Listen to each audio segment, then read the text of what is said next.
Right. Some people have said, and Mr. Hainsley of The Nation said, the body, in your books especially, the body speaks when language fails, to paraphrase Mr. Hainsley. Would you say that? I mean, it's the body in your books, and not only this one, but other ones. They become the conduit of information. Right.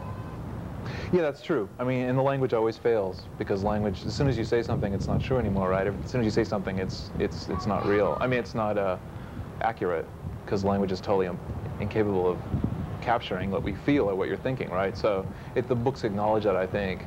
And we're always editing what we're saying, whereas the body will not lie. Consciously and unconsciously. I mean,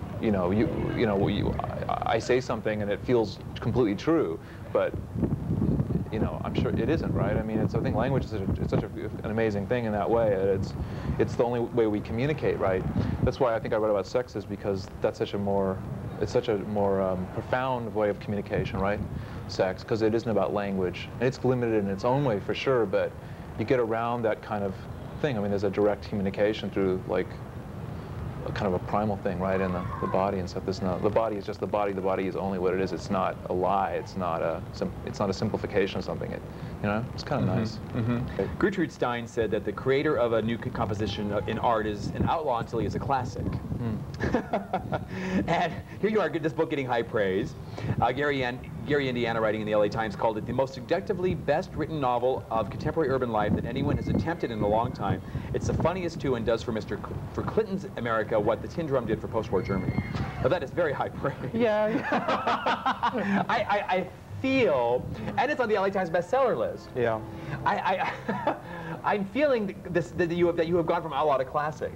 Well, I wouldn't go that far. I mean, maybe that's a leap, but it's a bit of a surprise. I mean, all this stuff with this book, because I thought this was my most difficult book, and actually my publisher thought it was the book nobody would like. But it's sort of surprising to me. So, but I mean, just the nature of the work, it being experimental, the nature of my subject matter, I'll never be a classic. I'll always be a weirdo. Has there ever been a time when you were, clearly when you were writing, that you wanted to shock, that you wanted to provoke? Was that part of your artist's voice? No. My intention's always been to take things that are considered shocking, and which are almost always presented as shocking, and try to write about them in a subversive way, so that to try to get around the shock. There are always people who are going to read my books and think they're shocking because they cannot see the subject matter as anything but shocking. But I actually think I try very, very hard to seduce you into, like, being suddenly in the middle of it and having to examine it before you even know it, rather than presenting it as shock. No, these things aren't shocking to me, They're just fascinating to me. So, no, well, yes, and I think Gary Indiana brought that up very clearly in his review of your book, and I wasn't shocked either. I'm not sure that I'm in Middle America. I've decided that now. I've decided that that I'm not, and therefore I'm not sure that I'm a good judge of this thing. But I found it fascinating, but not revolting and not shocking. Yeah. Cool. and actually sort of charming. Meaning no disrespect by that, but the emotional context of it, and it's funny. There is some humor there. Right. Well, and there's sympathy, and I think that I try to be really, really honest about it. I think it can't be shocking if that's true. Right. I take responsibility in the work for my interest in it and everything. So I think that in a way you can put you don't have to be shocked, because you can just put it all on me. The work is very manipulative, but my heart is pure. You know what I mean? Yes, and I think that maybe that's a difference or something between my work and some other stuff. You have said that you don't like being called a gay writer, that you prefer to be called a cult writer. I suppose you prefer not to have any niche put on you at all, but. Well, no, I'm obviously gay. Don't be worried. I don't think my work is about being gay, and so I think there's been a lot of the confusion and misunderstanding of my work is by people who thought that I was writing about gays. It's not about that at all. And that's why people thought it was an indictment of, like, homosexuality or a attack on the gay community and stuff. And it's not. I'm gay, I write, and that's it. So I don't mind being called a gay writer, and it's fine. But I just think it confuses things a little bit, since I'm gay and I'm very honest about my interests and stuff. But it's not about anybody other than myself, So that's the only thing that is a little tricky about it for me. Your work is sexual in a non-gay way. It's sexual, but it's not. Well, it's completely beyond gay. Well, yeah. in a sense, you know. Yeah. It's well, it's not about you know, it's not about having an affectionate relationship with another man. Right. You know, I mean, which is totally great, and I've had them, but it's not what my work's about, right? I mean, it's not about gay relationships. It's about like the separation between you and the thing you desire, and it just happens to be that I'm gay, you know. Right. That whole, which is that's fascinating to me. The whole separation that continues to be, you know, and now in Gaiden, I guess will be in the next one, I suppose. Yeah. The music as an integral part of your work. We touched on that earlier, not only in the obsessions the characters have for the rock musicians, of course, several of them, but also in the way you integrate the music and their lyrics. Yeah. You quite Guided by Voices you use a lot of, and also Radiohead, which I thought was really fun, and Blur.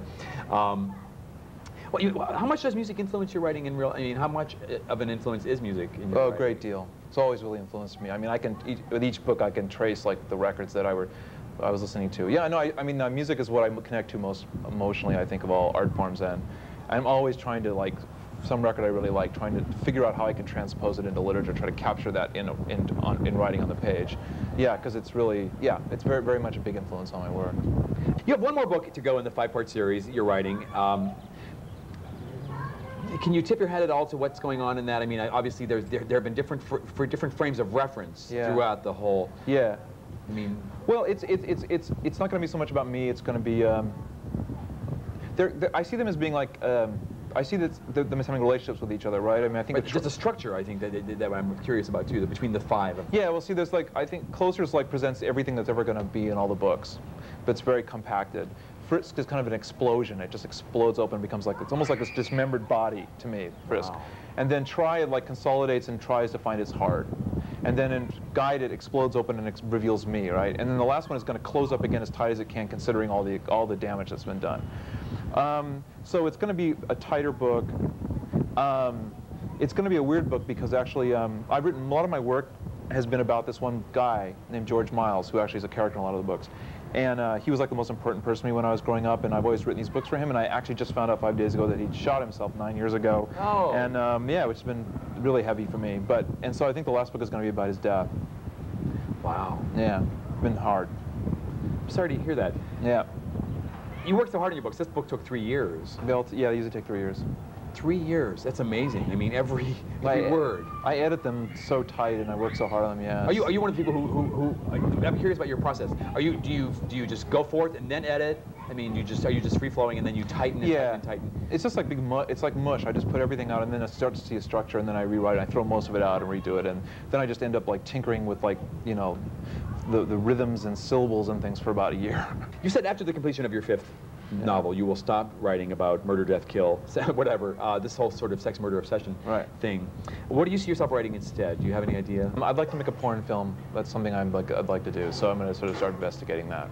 Oh, great! Well, that would be interesting. It almost have to be in keeping with your work. It almost have to be a snuff film, at least in the sense of. Oh, not necessarily, but I think it'll be. I have some really good ideas about how to make a porn film that would be like unlike any other porn film. Wow! Well, that'll be fun to see.